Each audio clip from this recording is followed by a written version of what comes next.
आज भी कई लोग नेटवर्क मार्केटिंग का नाम सुनकर पीछे हट जाते हैं क्योंकि उनके दिमाग में घर कर चुका है कि नेटवर्क मार्केटिंग कोई स्कीम है या धोखा देने वाला काम है। लेकिन भाई, ये दुनिया के सबसे ईमानदार और सबसे लंबे चलने वाले बिजनेसों में से एक बिजनेस है। यहाँ पर तुम्हारी डिग्री बिल्कुल मायने नहीं रखती। या तुमसे कोई नहीं पूछ रहा है कि तुम्हें इंग्लिश आती है या नहीं आती है, तुम्हारी उम्र क्या है। यहाँ पे बस एक चीज मायने रखती है कि तुम्हारे अंदर सीखने की कितनी भूख है और तुम कितना समय दे सकते हो इस इंडस्ट्री में। कुछ लोग ये भी कहते हैं कि ये तो सिर्फ नाकाम और बेरोजगार लोग होते हैं जो स्टेज पर खड़ा होकर अपने आप को बहुत बड़ा समझते हैं।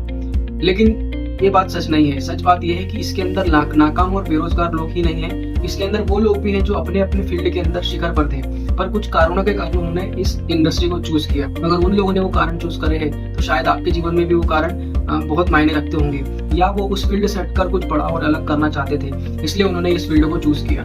मैं आपको एक एग्जांपल से समझाता हूँ। एक डॉक्टर है जो बहुत बड़े सर्जन है। उनकी सालों की मेहनत, पढ़ाई सब उनके हाथों के हुनर के ऊपर टिकी हुई है। लेकिन एक दिन कुछ दुर्घटना हो जाती है जिसके अंदर उनका एक एक्टिव हाथ, जिससे वो बहुत ज्यादा काम करते थे, या उनका एक हाथ टूट जाता है।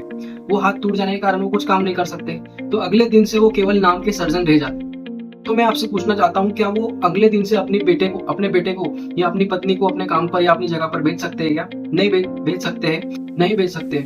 मतलब सीधी सी बात है कि अगले दिन से उनकी इनकम जीरो हो जाएगी। लेकिन भाई, अगर तुमने नेटवर्क मार्केटिंग के अंदर ईमानदारी से कुछ सालों के लिए काम किया और अपनी टीम सेटअप करी, तो ये बिजनेस आपके लिए ही नहीं, आपके आने वाली पीढ़ियों को भी ये कमा कर देगा। आप इस दुनिया में नहीं भी रहोगे ना, तो भी ये बिजनेस चलता रहेगा। ये कोई जल्दी अमीर बनो वाला बिजनेस नहीं है। ये रिश्ते, भरोसे और सीखने की ताकत पर खड़े होने वाला बिजनेस। यहाँ पर जीत उसी की होती है जो केवल अपने लिए नहीं, केवल अपने स्वार्थ के लिए नहीं, अपने साथ साथ अपनी टीम के लिए जीता है। मेरा कहना आप सभी से यही रहेगा कि एक बार गलतफहमी छोड़ो यार, और सच को अपना कर दे। मैं दिल से कहता हूँ कि अगर हम साथ मिलकर चले, हम ऐसी कहानी लिख सकते हैं जो आने वाली पीढ़ी उस कहानी को गर्व से सुनेगी।